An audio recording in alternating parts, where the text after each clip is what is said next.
नमस्कार मंडळी, मी रुपाली तुमचं पुन्हा एकदा खूप खूप स्वागत करते आजच्या एका नवीन व्लॉगमध्ये।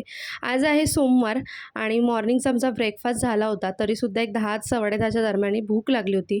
मग इथे खजूर होते ना, ते मी बी काढून घेतले, त्यामध्ये केळं कट करून टाकलं आणि दूध टाकून अगदी 20-25 मिनटं त्याला छान भिजत ठेवलं। त्यानंतर मिक्सरमध्ये ना हे सगळं साहित्य एकत्रित करायचं आहे। तुम्हाला जर साखर घालायची असेल तर तुम्ही साखर घालू शकता किंवा स्किप केले तरी चालतं।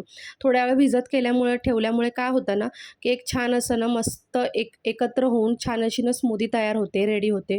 आणि तुम्हाला स्मूदी पातळ प्यायला आवडते की थोडीशी जाडसर घट्ट आवडते, तर मला कॉमेंट सेक्शनमध्ये नक्की सांगा। तर आम्हाला खूप जास्त पातळही नाही, जास्त घट्टही नाही, मीडियम कन्सिस्टन्सीमध्ये आवडते। तर तशा प्रकारे मी स्मूदी बनवून घेतलेली आहे ते, आणि मस्त अशी स्मूदी एन्जॉय करणार आहे, अगदी हेल्दी। आज संकष्ट चतुर्थी आहे, त्यामुळे सकाळीच देवांची छान अशी पूजा झाली होती आणि लोलाला स्कूलला सोडलं नव्हतं, कारण त्याची तब्येत थोडीशी डाऊन होती।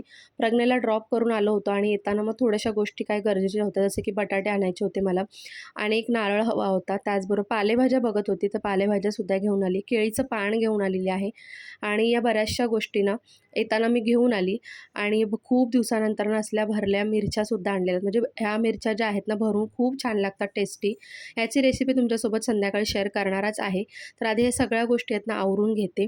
आणि आज मला ना मोदक बनवायचे होते, त्यामुळे मला नारळाची गरज होती। घरी होते नारळ, पण ते तिन्हीच्या तिन्ही नारळ फोडल्यानंतर ना एक त्यातला कोंब आलेला निघाला आणि 2 नारळ जे होते ना तर ते गोटे निघाले। कोंब आलेला नारळ मी यूज करत नाही कधीही, कोंब आलेला नारळ मी विसर्जन करते। तर इथे बघा 2 नारळ अशा प्रकारे मी फोडून घेतलेले आहेत। तुम्ही कशा प्रकारे नारळ फोडून घेता ना, तर मला नक्की सांगा। मी खलबत्त्याचा यूज करून फोडते नारळ नेहमी। आणि त्यानंतर इथे भाज्या ज्या होत्या ना, त्या अगदी फ्रेश मिळाल्या होत्या। मध्ये तरी मेथी मी एक जुडी 30 ते 40 रुपयाला आणली होती, तर इथे मला 50लाच 2 मिळाल्या होत्या। आणि येताना 5 रुपयाचा एकदम फ्रेश असा ना पुदिनासुद्धा आणला होता। आणि या भाज्यांबरोबर बघा मला इतक्या साऱ्या गोष्टी फ्री मिळाल्या आहेत, म्हणजे इतकं कढीपत्ता जो होता ना मला अगदी फ्री मिळाला होता। जवळजवळ 5 रुपयाचा कढीपत्ता होता हा, आणि तो मला ह्याच्या भाज्यांवरती फ्री मिळाला होता। आणि जेव्हा फ्रीच्या गोष्टी मिळतात ना, तर त्याचा आनंद काहीतरी वेगळाच असतो। ज्या लेडीज आहेत त्या कनेक्ट होतील या गोष्टीशी, नक्कीच त्या रिलेट करतील।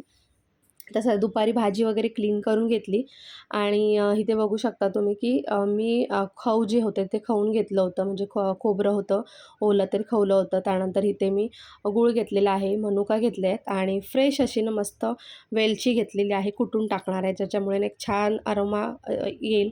आणि इथे एका पॅनमध्ये थोडंसं तूप टाकून ना आधी गूळ वितळून घेणार आहे। तुम्ही जेव्हा खव बनवता ना मोदकासाठी, तेव्हा ना गूळ आधी वितळून घ्यायचा, जेणेकरून ना मस्त असं खोबऱ्यामध्ये ना एकजीव होऊन जातो। आपण काय करतो, नेहमी खोबरं आधी टाकतो। मी पण बऱ्याचदा पहिल्यांदा असं खोबरंच टाकायची, पण नंतर अशी वेगळी ट्राय करून बघितली ना गोष्ट, तर त्याची टेस्ट थोडीशी ना अजून छान लागली। म्हणून तुम्हाला सजेस्ट करते की आधी हे गूळ जे आहे तो छान असा ना मिक्स करून घ्यायचा, म्हणजे पातळ करून घ्यायचा, आणि त्याच्यानंतर मग त्याच्यामध्ये खोबरं ओलं टाकायचं।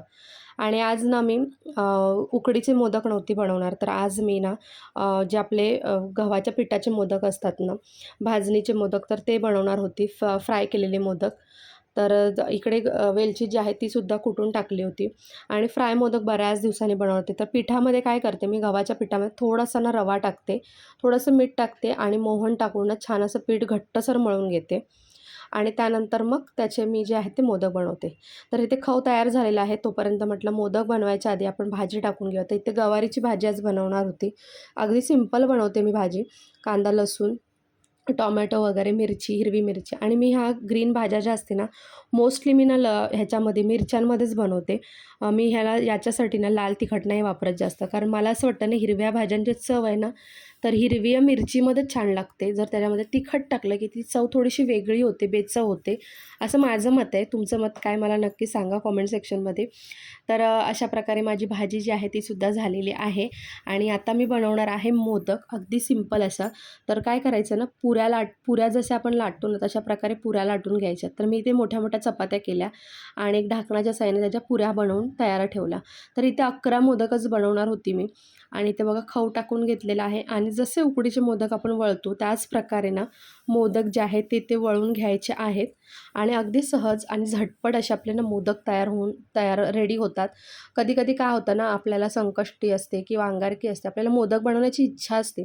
पण उकडीचे मोदक ना थोडेसे किचकट वाटतात बऱ्याच जणांना, कारण पीठ उकडून घ्या, खव बनवा, त्याच्यानंतर पुन्हा ते वाफवा, ह्या सगळ्या गोष्टी. मग अशा वेळेला ना हे ऑप्शन बेस्ट आहे. बाप्पाला मोदकाचा नैवेद्य पण मिळतो आणि झटपटसुद्धा होऊन जातात. तुम्ही चपातीच्या अगदी पिठाने सुद्धा हे मोदक बनवू शकता, टेस्टी होतात.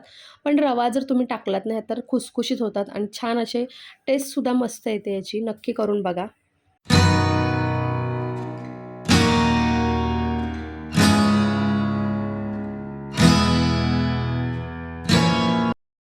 तर अशा प्रकारे सगळे मोदक जे आहेत ते मी बनवून घेणार आहे. तेल गरम करायला ठेवलेलं आहे. तेल गरम झाल्यानंतर छान असे ना मोदक सगळे फ्राय करून घेणार आहे.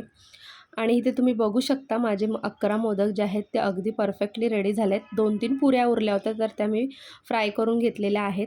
आणि आता बाप्पाला ह्याचा नैवेद्य दाखवते आणि आरतीसुद्धा करून घेणार आहोत.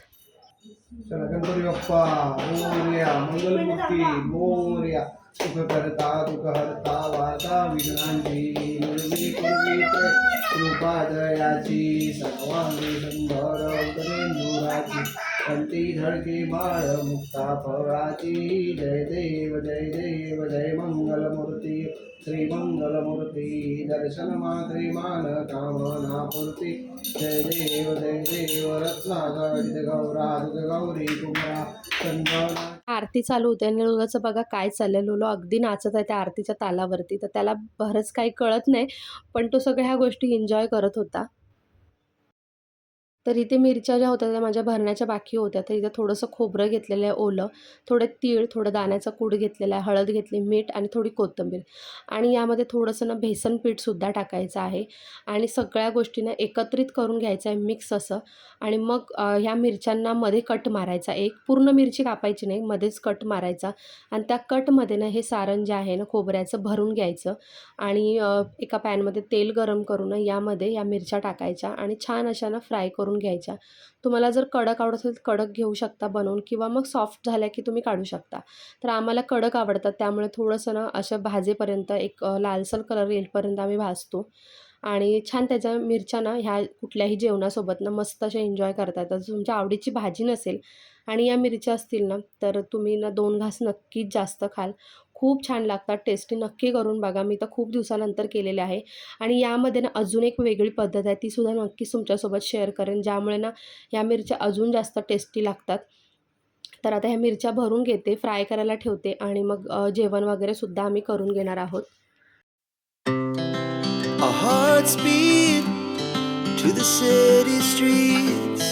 We began to feel the fire.